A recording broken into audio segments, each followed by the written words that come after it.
Вітаю вас, дорогі мої глядачі! Мені безмежно приємно, що ви зазирнули на кухню за новим рецептом. Надіюсь, мені сьогодні вдасться вас здивувати. Будемо маринувати, готувати дуже смачну скумбрію. Маринад неймовірно легкий, простий, а результат просто неймовірний. Якщо хочете смачненької риби і у вас немає багато часу, тоді цей рецептик саме для вас.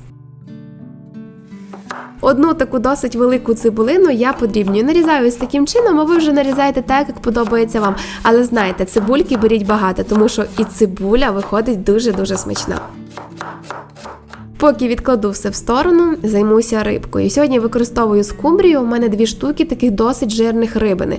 Я її гарно почистила, промила, зняла всі чорні плівочки і нарізаю ось таким чином, не дуже тоненькими шматочками. Якщо зробите тоненькі, риба перемаринується. От не так, саме треба ось така товщина шматочків. Також я нарізала декілька ломтиків лимону, він надає такий аромат цікавий. І зелень. Я сьогодні використовую петрушку, але можете брати будь-яку, а можете взагалі не брати. Підготую все, що потрібно для маринаду. Сіль та цукор. Друзі, точні пропорції написані, як завжди, і в самому відео, і в описі під цим відео. 1 лавровий листочок я подрібнюю.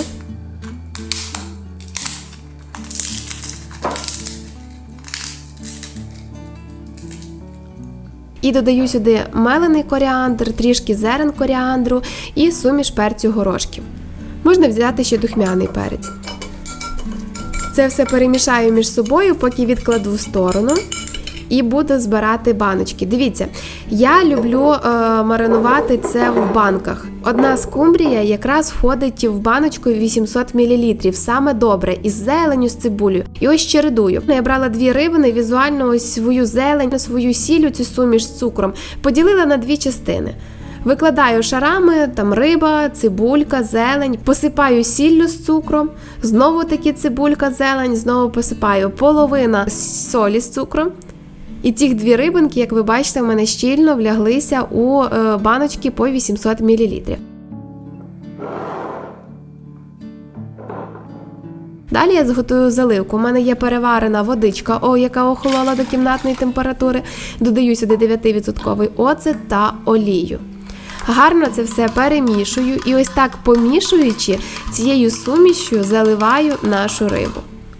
Можете взяти це просто в один великий контейнер чи в одну там більшу банку, але нам зручно, мені подобається саме в кожну рибинку окремо, тому що ми одного разу я відкриваю, з'їли одну рибину, на другий раз другу. Це для нас така порція на мою родину. Якщо у вас велика родина, звичайно, робіть все в одній великій банці або в одному контейнері. Як бачите, риба відразу від кислоти, згортатися почав білок. Все, таке ніби трішки збовтала і відправляю в холодильник на цілу ніч. Буквально 10-12 годин. Це весь час для маринування. От за що люблю цю рибу? З вечора замаринувала, на наступний день можна подавати і куштувати. Відварюємо картопельку і дуже смачно. І я вам скажу, що цю рибу я досить часто і мариную до святкового столу. Викладаємо моїм друзям і всім дуже подобається, тому що я вам скажу, що це дійсно цікавий смак. Я рекомендую вам приготувати за цим рецептом, я впевнена, що ви оціните і вам сподобається.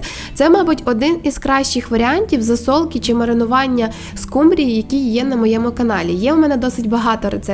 Але знаєте, з кожним разом я відкриваю для себе, для своєї родини щось нове і цікаве. Ну і звичайно, після того, як вони одобрюють ці рецепти, тоді я вже розповідаю і вам. Ну що ж, друзі, а я сподіваюся, що цей рецепт вам сподобався. Якщо так, підписуйтесь, натискайте, як завжди, на дзвіночок, щоб не пропустити сповіщення про нові відеорецепти. До нових зустрічей, готуйте з любов'ю і нехай у вас все буде добре.